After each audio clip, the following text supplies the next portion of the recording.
আমাদের বাপ মার তো এত অর্থ সম্পদ ছিল না যে আমাদের ভালো জায়গায় লেখাপড়া করাবে কিংবা ভালো জায়গায় থাকবো, তা না। আমরা সব দরিদ্র ফ্যামিলির ছেলে। আমরা ওই দরিদ্র ফ্যামিলির ছেলে উপলক্ষে আমরা করলাম এই সময় লাইনে কাজ ধরা আর কি। কাজে ঢোকার পরে মিস্ত্রির সাথে থাকতে থাকতে হেল্পারি করতে করতে এক পর্যায়ে মিস্ত্রি হয়েছি। মিস্ত্রি হওয়ার পরে এক পর্যায়ে ভালো একটা মিস্ত্রি হয়েছি। আমি নাবানায় দীর্ঘদিন যাবৎ চাকরি করছি, প্রায় 20-22 বছর। নাবানায় আমি এক পর্যায়ে ফোরম্যানিও করছি 15 বছর। করার পরে আমি আইসায় যে এখন নিজস্ব একটা ওয়ার্কশপ দিয়া আল্লাহ পাক আমার ডাইল ভাত খাওয়াচ্ছে আর কি। আমার নাম মোহাম্মদ আবুল কালাম। এই জগতে আসা হেল্পার থেকে একবার শুরুর থেকে আমি একটা টেকনিশিয়ানের সাথে হেল্পার হিসাবে জয়েন করি। জয়েন করার পরে কাজ হেল্পার মিস্ত্রির সাথে থাইকা কাজ শিখি। সবারই তো একটা উদ্দেশ্য থাকে, যে উদ্দেশ্যে আমার যেতে হবে এটা তো অবশ্যই। সব জিনিস তো শেষ আছে, আমারও তো শেষ আছে। সবারই চিন্তা ভাবনা থাকে যে ভবিষ্যতে মিস্ত্রি হবো, একটা ওয়ার্কশপ দিব, একটা গ্যারেজের মালিক হবে। সব মিস্ত্রির ভিতরে কামনাটা থাকে। হয়তো কেউ পারে কেউ পারে না, এই আর কি। আসলে আমি পারছি কিসের জন্য জানি না, এটা উপরওয়ালা বলতে পারবো, আমি তো বলতে পারবো না। উপরওয়ালার ইচ্ছা, আমার হয়তো আল্লাহ এখানে আনছে। এই লাইনে একটা সময় আছে, সময়ের পরে মিস্ত্রিদের থাকে না, ভ্যালু থাকে না। তখন আমারও তো ভ্যালু একসময় থাকবে না, তখন আমি কি করবো? আমার তো অর্থ সম্পদ নাই। তখন আমি চিন্তা ভাবনা করছি যে আমি একটা ওয়ার্কশপ দিলে হয়তো দেখা যায় কি যে কদিন আমি থাকি হয়তো আল্লাহ পাক ডাইল ভাত খাওয়াবে, ওই হিসাব করে ওয়ার্কশপে দেওয়া আর কি। পুঁজি তো অবশ্যই হয়ে গেছে, আল্লাহ পাক মিলিয়ে দিছে, এইভাবে হয়ে গেছে।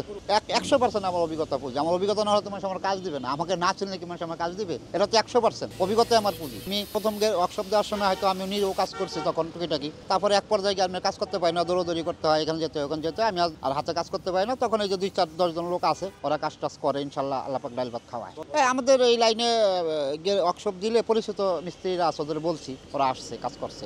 আমি আসলে আফতাবে থাকতেই ওয়ার্কশপ দিছি। আফতাবে চাকরি করা থাকেনি, ওয়ার্কশপ দেওয়ার পরে আমি ওয়ার্কশপ দেওয়ানোরও 1 বছর, তারপরেও 1 বছর চাকরি করছি আফতাবে।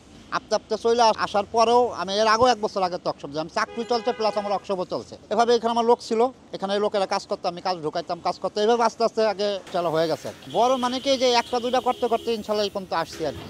এরকম বড় এখনো হয় না, হাইস্ট 6টা গাড়ি পর্যন্ত আমি পাইছি, করছি। এখন বর্তমানে আমাদের দেশে ভালো ভালো গাড়ি হয়, আগামীতে আরও উন্নত হবে। ওয়ার্কশপ দেওয়ার পরে বেশ অনেকগুলো গাড়ি বানাইছি, 30-35টা মতো গাড়ি আমি নতুন গাড়ি করছি। এই যে লকডাউনের পর থেকে আমার ওয়ার্কশপ শুরু। লকডাউন গেছে কত সাল, এরপর থেকে আমার ওয়ার্কশপ। বাংলাদেশে বাসের মান ভালো, খুব ভালো, এবং বাংলাদেশের গাড়ি হেভি হয়, মানে বাংলাদেশের রাস্তাঘাট অনুযায়ী আমাদের গাড়ি ভালো। আমাদের এরকম যন্ত্রপাতি টুলস দিলে আমরা এত ভালো করা বাংলাদেশের জন্য সম্ভব। লিলেন কোম্পানি কয়টা বাস শুনছিলাম আমি, ওই ভুটানে আপনার গাড়ি ওনারা বানায় ওখানে দিয়েছে, মানে অধিক সাথে ব্যবসা লিলেন শুরু করছে। আর আস্তে আস্তে এদিকেও চলে আসবে, এদিকেও আস্তে আস্তে আমাদের কাছে আসবে। আমাদের মতো আমার না হয়, আমাদের তো বড় যারা আছে তাদের কাছে আসবে। ইচ্ছা থাকে না কার, ইচ্ছা তো সবার। আমারও তো মন চায় যে আমার বাসের বিদেশে গেলে ভালো, কিন্তু আমরা তো আর আমাদের আল্লাহ তৌফিক দেয় না, ওই লাইনও আমাদের দিবে না। যাদের আছে তারা করতে পারবে আর কি, আমাদের ওই লাইন নাই। আমরা আল্লাহ দিলে হয়তো কতক্ষণ, সেটাও আছে, ব্যাপার স্যাপার আছে।